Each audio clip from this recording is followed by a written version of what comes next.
We're going to knock out 3 members of the Enterobacteriaceae family all in one video. This is a little more ambitious than normal, but I think we've grouped them nicely so it shouldn't be too bad. The 3 we're going to cover are Enterobacter, Serratia, and Klebsiella, or as we at Sketchy Micro know them as, Enterodactyl, Triceratops, and finally this Ankylosaurus with a club tail, or kleb tail, will be Klebsiella. We're going to set this scene in a hospital room of a patient, so let's get that drawn. Alright, now we'll give this guy an oxygen mask, and this will represent that he has pneumonia.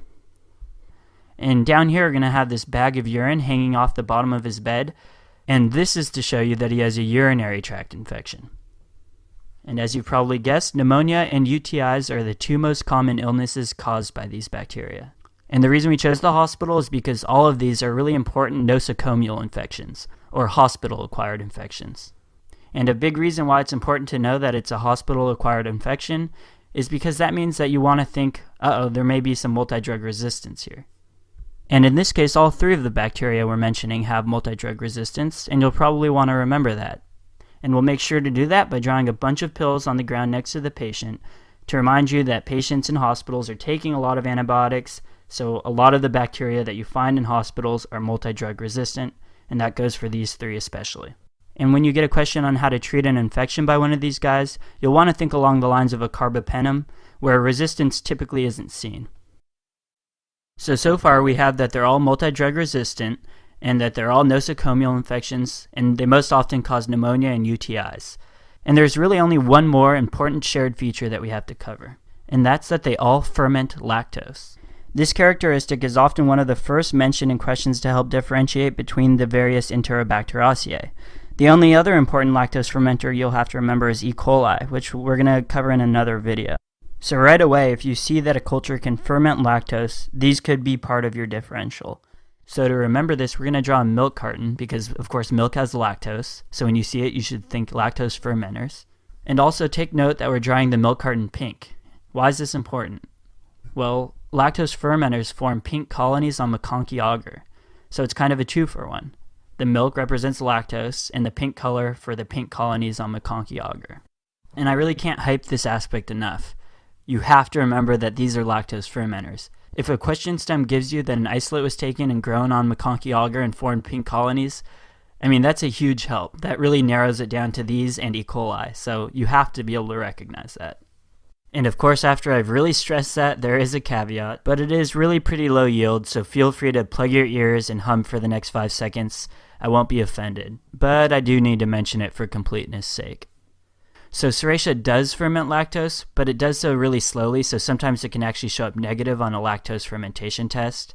So don't necessarily rule it out if the organism isn't a lactose fermenter, but luckily there are easier ways to tell it's Serratia on culture, and we'll discuss that in a bit.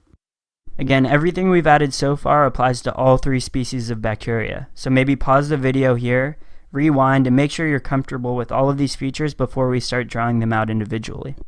Okay, well let's add our prehistoric friends one at a time, starting with the lower yield ones, and eventually we'll work our way over to the high yield Klebsiella. Let's start with Enterobacter. Enterobacter was actually the major inspiration for the whole dinosaur theme because it just sounded so much like pterodactyl. So let's draw Enterobacter, or Enterodactyl, flying over the patient. A quick disclaimer here, if in real life your patient starts to complain about seeing little dinosaurs flying above them, you might want to consider turning down the ketamine drip. Anyway, Enterodactyl's flying, so it's very clearly motile. Only Serratia and Enterobacter display motility within this sketch, and you'll see that later after we've finished all 3 of them. And really, there aren't many more defining features for Enterobacter, so that's great for us. Now let's get to Serratia, which is actually my favorite of the 3. Serratia will be represented by a Triceratops, or as we called it earlier, Triceratops. And we're drawing him as if he were kind of in motion, charging with his right arm up. This is to remind you that he too is motile. Remember, of the 3, only Klebsiella will be immotile. So let me tell you why Serratia is my favorite. It produces a red pigment when cultured, and you've probably actually seen this pigment and just didn't realize it. If you're like me and when studying for the boards, you may neglect some of your daily chores, especially in the bathroom, and you get that pink ring around your shower. Well, that pink pigment is actually from Serratia, and that's the same pigment you see when it's cultured. So you can think about that the next time you shower, or you can remember that Triceratops is bright red, so that should remind you of the red pigment that Serratia produces. Alright, so if you had a really awesome childhood, then you probably went through a dinosaur phase like I did. In fact, if you were a boy and you didn't want to be a paleontologist, I'm willing to bet you probably didn't have many friends. But on the other hand, if you really like dinosaurs and actually became a paleontologist, you probably still didn't really have many friends. I'm just kidding. I know we have a massive paleontology following, so I don't want to offend any of you. Anyway, if you know dinosaurs, then you've probably heard of the Ankylosaurus. You might also remember they have that club-shaped tail, and that club will remind us of Klebsiella. And actually, our club tail will have these 3 spikes that have A's in them. And these are 3 A's to remind you of the 3 A's of Klebsiella, which is alcoholics, abscesses, and aspiration. That means that they commonly infect alcoholics, they commonly create abscesses, and they commonly get started from aspiration. And the Ankylosaurus also has these really thick shell-like scales on its back, and this is perfect for us because Klebsiella actually has a capsule, so we'll cover the spiky scales on his back with this mucus substance to remind you of polysaccharide capsules. So how can you tell that Klebsiella is the cause of a patient's pneumonia? Well, a common clinical feature that becomes kind of a buzzword for many students is that these patients cough up a currant jelly sputum.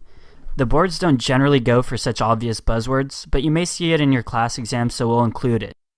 So we'll draw Klebsiella knocking over a jar full of currant jelly. That should be a pretty obvious reminder. Additionally, the jar has spilled its contents all over Klebsiella, and it's sticking him to the table, almost like a tar pit. And this demonstrates that Klebsiella is the only one of the 3 that's immotile, especially in contrast to the other 2 which are clearly active and definitely demonstrating motility. And a little subsketch we'll include just for fun is this chest x-ray. And you'll notice, if you look closely, you see this cavitary lesion on the patient's right lobe. Well, that's to remind you that Klebsiella, forms abscesses, but also that if you looked at this chest x-ray, you might originally think it was TB. So in a question stem, you might get something where, they originally thought it was TB, or something that really makes you think it is TB, but you have to keep Klebsiella in mind. And lastly, you should know that Klebsiella is urease positive. So to represent this, we'll use our bottle of ammonia and have the patient spraying Klebsiella specifically. So you know it's just Klebsiella that's urease positive. And that wraps up 3 bacteria in one video. I hope you enjoyed it.